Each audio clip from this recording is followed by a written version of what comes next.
देवी Bhagavatam Mahapuran doctor Kislay Pandey के साथ। इस भाग में श्री नारायण बताते हैं कि माता तुलसी को श्री हरि ने यह आशीर्वाद दिया कि हे वारानने, तुलसी के पत्र अपने ऊपर पड़े, इस उद्देश्य से वहां पर मेरा तथा सभी देवताओं का निवास होगा। तुलसी पत्र के जल से जो व्यक्ति स्नान करता है उसे मानो सभी तीर्थों में स्नान का फल मिल जाता है और वह सभी यज्ञों में दीक्षित हो गया है। हजारों अमृत कलश से भगवान श्री हरि को जो संतुष्टि होती है वह उन्हें एक तुलसी के पत्र को अर्पित करने से अवश्य ही मिल जाता है। जो फल 10,000 गायों का दान करने से होता है वही फल कार्तिक मास में तुलसी पत्र के दान से प्राप्त हो जाता है। जिस व्यक्ति को मृत्यु के अवसर पर तुलसी पत्र का जल सुलभ हो जाता है वह सभी पापों से मुक्त हो जाता है और विष्णु लोक में प्रतिष्ठित हो जाता है। जो मनुष्य प्रतिदिन भक्ति पूर्वक तुलसी जल का ग्रहण करता है वह 1,00,000 अश्वमेध यज्ञों से होने वाले पुण्य को प्राप्त करता है। जो मनुष्य हाथों में तुलसी या शरीर में इसे धारण कर तीर्थों में प्राण त्यागता है वह विष्णु लोक को प्राप्त होता है।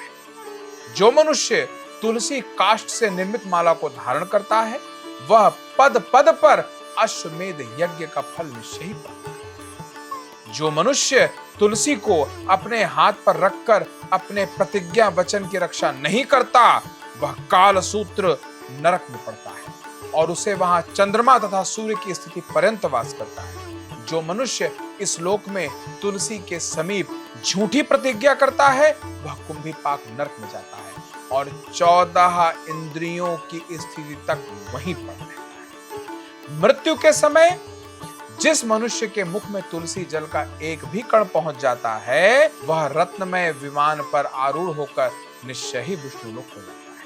जो पुरुष एक बार किसी भी स्त्री के साथ एकांतवास कर लेता है वियोग होने पर उसका दुख उन दोनों को परस्पर होता है।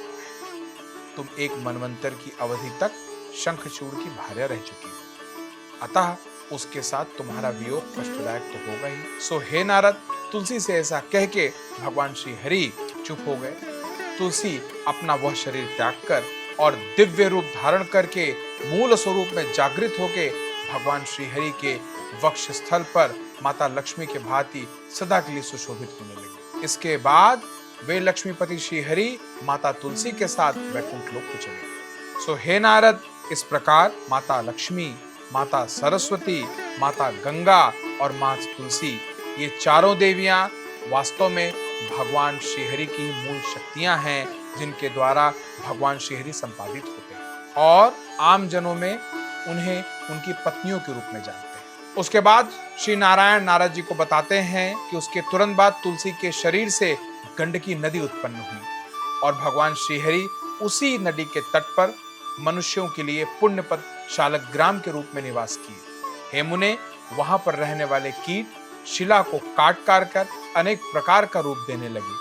जो जो शिलाएं जल में गिरती हैं वे निश्चित रूप से उत्तम फल देने वाली होती हैं। जो शिलाएं धरती पर गिरी रहती हैं वे सूर्य के ताप के कारण पीली पड़ जाती हैं, सो उन्हें पिंगला समझना चाहिए। इस प्रकार मैंने सारा प्रसंग तुम्हें बता दिया नारद।